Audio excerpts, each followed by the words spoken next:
Chapter 7. Inchoate Offenses, Solicitation. Inchoate offenses are incomplete crimes. They are crimes of preparing for or seeking to commit another crime. There are three inchoate offenses: solicitation, conspiracy, and attempt.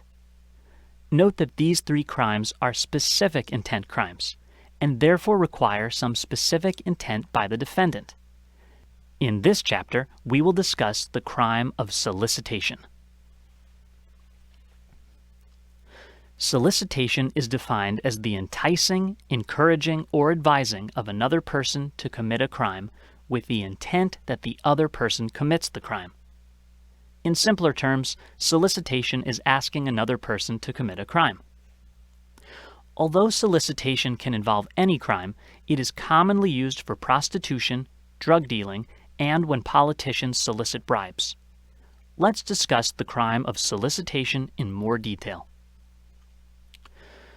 First off, in order to be convicted of solicitation, the prosecution must prove not only that the defendant asked another person to commit a crime, but that the defendant had the intent to cause the solicited individual to commit the crime. For instance, if you say to your friend, "Let's rob a bank," as a joke, you cannot be convicted of solicitation because even though you performed the actus reus, you did not intend to actually commit the crime. Moving on, note that solicitation occurs once the defendant has the intent to commit a crime and has asked another person to commit the crime. At this moment, the crime of solicitation has occurred, and anything that happens afterward is irrelevant. Therefore, it is not necessary that the solicited person respond to the request or agree to commit the crime in order for the crime of solicitation to occur. Also, if the defendant withdraws from committing a crime after he has solicited someone to commit the crime, the withdrawal will not be a defense to solicitation because the crime has already occurred. Lastly, in this chapter, note that if solicitation of a crime has taken place, and then afterwards the crime has actually been completed, the crime of solicitation is said to merge with the completed crime.